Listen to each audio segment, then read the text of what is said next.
បាទសូមធ្វើការអនុញ្ញាតគោរពនឹងជម្រាបសួរពុកម៉ែបងប្អូននិងទស្សនិកជនជាទីគោរពនិងជាទីរាប់អានខ្ញុំបាទក៏សូមលើកយកនៅជោគជតារាសីប្រចាំថ្ងៃសម្រាប់ថ្ងៃប្រហ័ស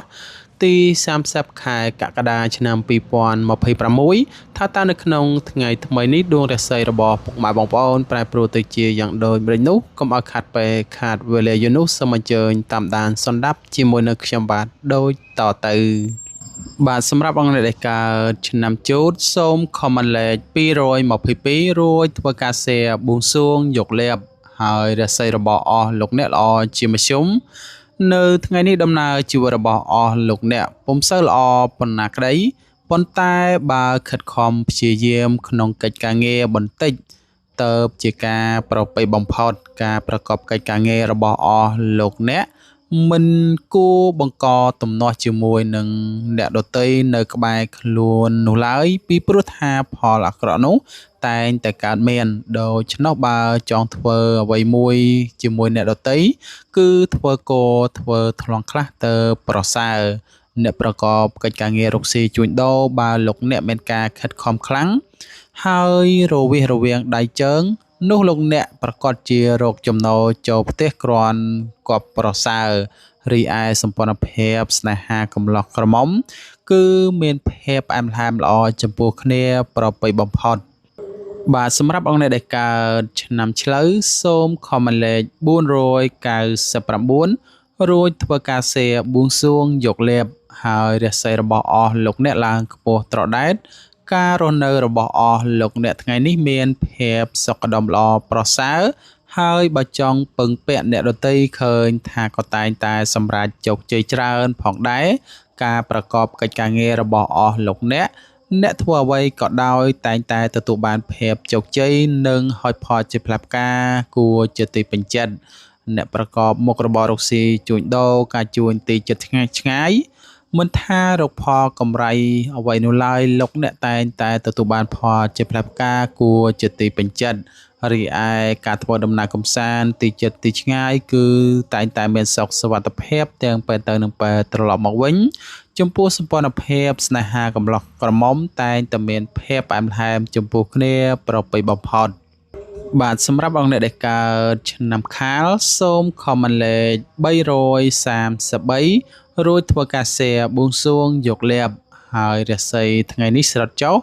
ការរស់នៅរបស់អស់លោកអ្នកមានភាពប្រទៀងប្រទៅនិងរឿងរ៉ាវមិនល្អចូលយាយីច្រើននៅថ្ងៃនេះលោកអ្នកធ្វើអ្វីគឺត្រូវតែមានការប្រុងប្រយ័ត្នប្រយែងបន្តិចទៅប្រសើរសម្រាប់អ្នកប្រកបមុខរបររកស៊ីជួញដូរនៅថ្ងៃនេះលាភតូចធំច្រើនបោលហួសនិងចាប់ពុំសូវជាប់នោះទេលាភតូចតាចមានហូរចូលបន្តិចបន្តួចតែប៉ុណ្ណោះហើយការធ្វើដំណើរកម្សាន្តទីចិត្តទីឆ្ងាយនៅក្នុងថ្ងៃនេះចូលមានការប្រុងប្រយ័ត្នប្រយែងបន្តិចទៅទទួលបានសុខសុវត្ថិភាពរីឯសម្ព័ន្ធភាពស្នេហាកំឡោះក្រមុំតែងតែមានភាពប្រទៀងប្រទៅតែងតែមានភាពចងចាញ់ឈ្នះគ្នាឈានដល់ការបែកបាក់បាទសម្រាប់អង្គអ្នកដែលកើតឆ្នាំថោះសូម comment លេខ799រួចធ្វើការ share បួងសួងយកលាភហើយរាសីថ្ងៃនេះល្អជាមធ្យមនៅថ្ងៃនេះការធ្វើដំណើរចេញក្រៅប្រទេសរបស់អស់លោកអ្នកគឺពុំសូវមានសុខសុវត្ថិភាពឡើយតែងតែមានអ្នកតាមយាយីឈ្នានេះដូច្នោះចូលមានការប្រុងប្រយ័ត្នប្រយែងបន្តិចទៅប្រសើរការប្រកបកិច្ចការងារឃើញថាពុំសូវជាទទួលបានផលជាផ្លែផ្កាប៉ុន្មាននោះឡើយការជួញទីចិត្តទីឆ្ងាយតែងតែរកផលកម្រៃចូលមកផ្ទះវិញតក់គ្រាន់បំពេញបំពង់តែប៉ុណ្ណោះរីឯចំណូលរបស់អស់លោកអ្នកគឺពុំសូវក៏ប្រសើរនោះឡើយការធ្វើដំណើរកម្សាន្តទីចិត្តទីឆ្ងាយចូលមានការប្រុងប្រយ័ត្នប្រយែងទាំងពេលទៅនិងពេលត្រឡប់មកវិញរីឯសម្ព័ន្ធភាពស្នេហាប្រុសស្រីមានតែភាពស្រស់ស្រាយពីព្រោះថាអាចផ្ដល់ឱកាសល្អៗនិងតែងតែជឿទុកចិត្តគ្នាល្អប្រពៃបាទសម្រាប់អង្គអ្នកដែលកើតឆ្នាំរោងសូម comment លេខ798រួចធ្វើការ share បួងសួងយកលាភហើយរាសីល្អជាមធ្យមនៅថ្ងៃនេះដំណើរជីវិតរបស់អស់លោកអ្នក មានការរីកលូតលាស់ទៅមុខសន្សឹមប៉ុន្តែយ៉ាងណាបញ្ហារកាមរកោសផ្លូវចិត្តតែងតែមានច្រើនការប្រកបកិច្ចការងារ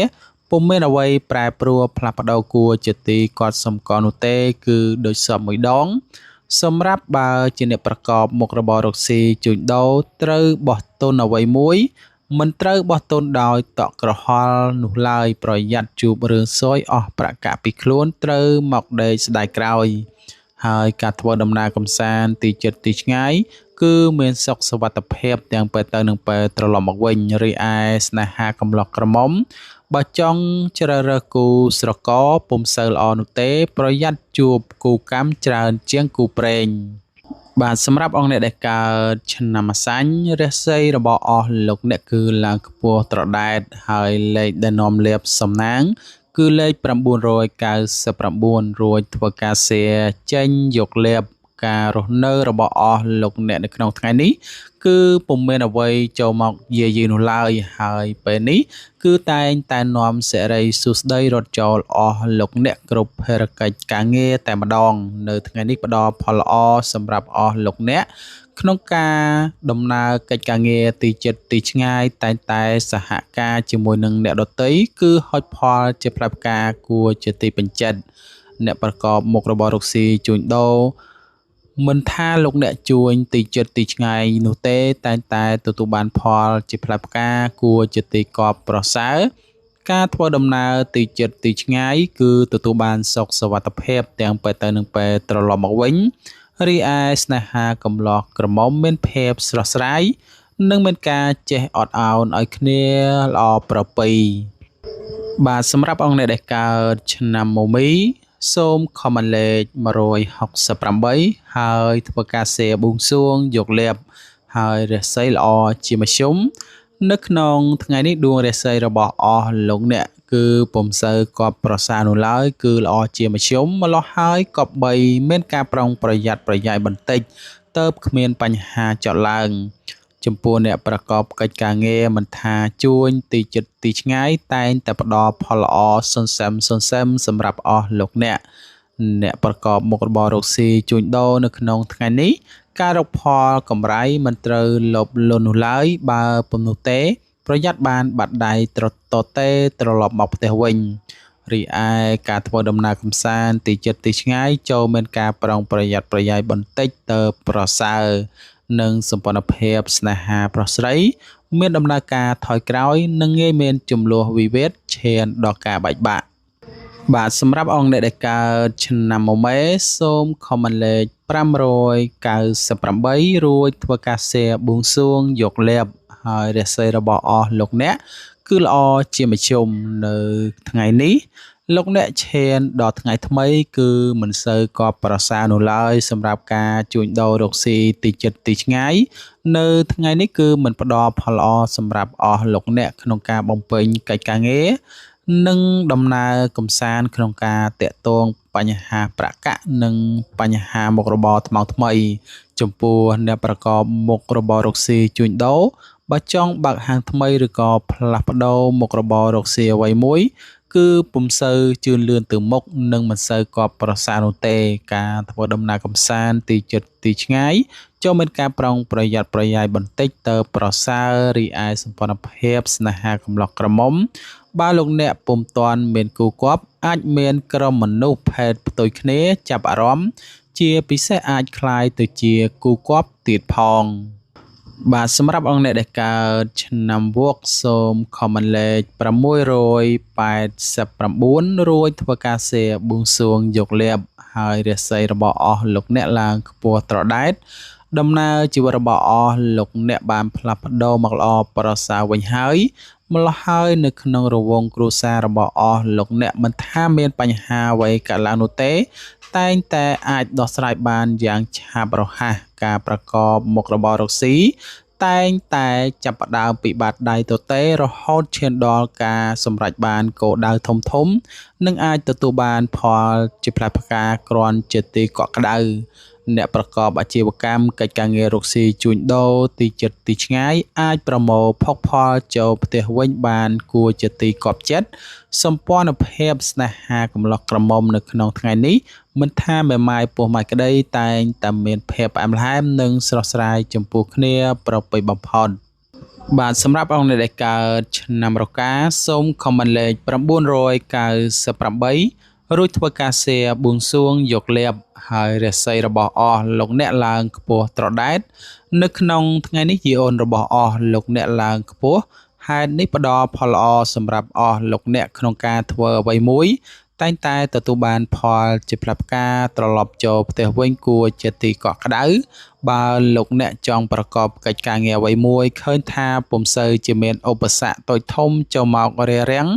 នាំពិបាកឆ្លងកាត់នោះឡើយគឺតែងតែទទួលបានផលជាផ្លែផ្កាគួរជាទីកប់ប្រសើរអ្នកប្រកបមុខរបររកស៊ីជួញដូរបើលោកអ្នកចង់បោះទុនតូចធំឬក៏រកស៊ីចូលហ៊ុនជាមួយនឹងអ្នកដទៃត្រូវត្រួតពិនិត្យឲ្យបានគ្រប់ជ្រុងជ្រោយបើពុំនោះទេអាចជួបផលអាក្រក់នៅថ្ងៃណាមួយជាក់ជាមិនខានរីឯសម្ព័ន្ធភាពស្នេហាកំឡោះក្រមុំមានការជឿនលឿនទៅមុខហើយបើមានចំនួនវិវាទពេលនេះគឺជាឱកាសល្អក្នុងការដោះស្រាយយ៉ាងល្អបំផុតបាទសម្រាប់អង្គអ្នកដែលកើតឆ្នាំចសូមខមមិនលេខ777ហើយធ្វើការសៀបួងសួងយកលៀបហើយរាសីល្អជាមធ្យមនៅថ្ងៃនេះទោះបីលោកអ្នកធ្វើអ្វីក៏ដោយលោកអ្នកអាចបំពេញដោយពេញដៃពេញជើងបានហើយកុំយកកំហឹងទល់កំហល់ហើយត្រូវចងចាំពាក្យចាស់លោកពោលថាការសន្សំសេចក្តីសុខគឺជាទ្រព្យធនហើយសន្សំសេចក្តីលោភលន់គឺជាសេចក្តីវិន័យនៅថ្ងៃនេះលោកអ្នកសូមគប្បីធ្វើការងារសំខាន់មុនហើយធ្វើកិច្ចការងារចាស់ឲ្យបានរួចរាល់ពីព្រោះថាអាចផ្ដល់ផលល្អមកដល់អស់លោកអ្នកយ៉ាងច្រើនសន្ធឹកសន្ធាប់ចំពោះអ្នកប្រកបមុខរបររកស៊ីជួញដូរទីជិតទីឆ្ងាយមានការថយចុះបន្តិចហើយបើមុខរបរថ្មីផងគឺពុំសូវសមដូចបំណងប៉ុន្មាននោះឡើយការធ្វើដំណើរកម្សាន្តទីជិតទីឆ្ងាយចូលមានការប្រុងប្រយ័ត្នប្រយែងបន្តិចទៅប្រសើររីឯសេចក្តីស្នេហាកំឡោះក្រមុំគឺតែងតែមានភាពផ្អែមល្ហែមល្អចំពោះគ្នាប្រសើរបំផុតបាទសម្រាប់អង្គអ្នកដែលកើតឆ្នាំកុរសូមខមមិនលេខ222រួចធ្វើការសៀបួងសួងយកលៀបហើយរាសីថ្ងៃនេះស្រត់ចុះនៅថ្ងៃនេះដោយសារដួងរាសីស្រត់ចុះហេតុនេះលោកអ្នកមិនគប្បីតបតជាមួយនឹងក្រុមមនុស្សដែលនៅក្បែរខ្លួននោះឡើយនាំឲ្យមានចំនួនវិវាទកើតឡើងក្រៅពីនេះកិច្ចការងាររបស់អស់លោកអ្នកមិនអាចប្រមាថបាននោះឡើយបើពុំនោះទេងាយនឹងទទួលរងការខូចខាតឬក៏បាត់បង់ដោយប្រការណាមួយចំពោះអ្នកប្រកបមុខរបររកស៊ីជួញដូរនៅថ្ងៃនេះវិញកុំចង់យកភាពឈ្នានីសឬក៏មាត់សម្ដីឌឺដងជាមួយអ្នកដទៃ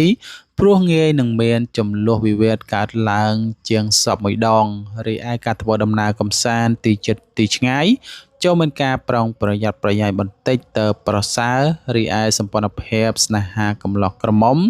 ចូលមានការប្រុងប្រយ័ត្នប្រយែងអាចឈានដល់ការបែកបាក់ដោយប្រការណាមួយ